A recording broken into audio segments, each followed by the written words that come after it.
personal data is already spread across the public social media? If it's already there, how do you protect it? And where does the privacy comes into picture then? So that's a very, very interesting question. You're absolutely right. We all have a very, very strong digital footprint in today's time. Everything that we do is on the internet, right? Having said that, where does the obligation come in? The obligation comes in that if, you go on my LinkedIn, right, and you take out my information, Ankita Sabharwal, email, this and that, and you store it in your device or make an Excel out of it, then that personal data which existed on a public forum, now since you have captured it, it is your liability to protect my data. So all these companies, right, including, Meta, LinkedIn, they're already complying with the data protection laws. So if there is a breach from their end, things are already taken care, right? But this is more to do with if you are, capturing my data from a publicly available platform, then the liability to protect it is yours.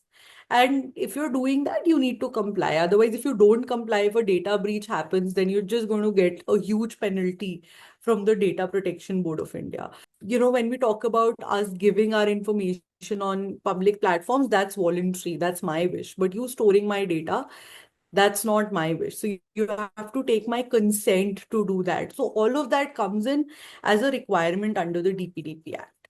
So even if I take someone's phone number, name from public repository and store it in my spreadsheet or whatever, then I'm responsible for data, even if it's a publicly available, Ankita? Absolutely, sir. And honestly, you Mm. can not do that without taking their consent. Just because I've made a LinkedIn profile, I have not given you the right to, take out my data and make an Excel out of it. If you're doing that, the Digital Personal Data Protection Act says that you need to take my consent to do that. And the liability to protect that data now becomes yours. So if a breach happens from your end, you cannot say, hey, well, this was on LinkedIn. If it was on LinkedIn, what is it doing on your device? And what about the small companies? What about startups? And the most of the startup founders I meet, they are either having the AI already in their solutioning or they're planning to for it, right? How do they take care of it? Is it necessary for them to engage a lawyer, or is there something they can do on their own? Do you have some offering maybe to help these early stage startup founders? Yeah, absolutely. So, to begin with, a lot of these startups are working with these huge companies as their service providers.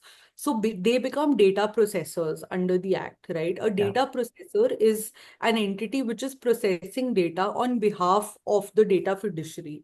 So for them to even work with these companies, right, it's going to be a mandatory requirement for them to be compliant under the act because the law says that any breach from the data processor also holds liability on the data fiduciary. So these companies won't want to work with non-compliant vendors and partners at all.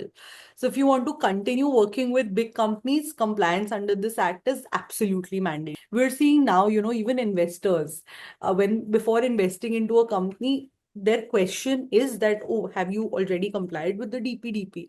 So even if you're planning on picking up your next round of investment, please start complying. Now, when it comes to what you can do, right?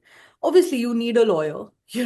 A lawyer will tell you what you need to do in terms of your agreements, your policies, having, any cross-border data transfer that you may be working with, putting things into your system. What we do when we work with startup founders is that we offer things at a very, very competitive rate, a very low pricing, and then we look at auditing them. We say that this much is enough to start with, this is enough, you don't have to spend too much, we'll come back to it 1 year later. So, in 1 year, even you have understood how much you want to do and how the company is growing, and then we audit it 1 year later. So The Impossible Transition podcast exists to bring you real stories of leadership transition and the systems that help leaders scale their organizations. Each episode, one system, one story, one shift. Tell us, what system do you want insights on next? Drop it in the comments. We would love to build the next episode around it. Subscribe so you never miss an episode, and also share with a leader who need to hear it. Until next time, keep making impossible transition.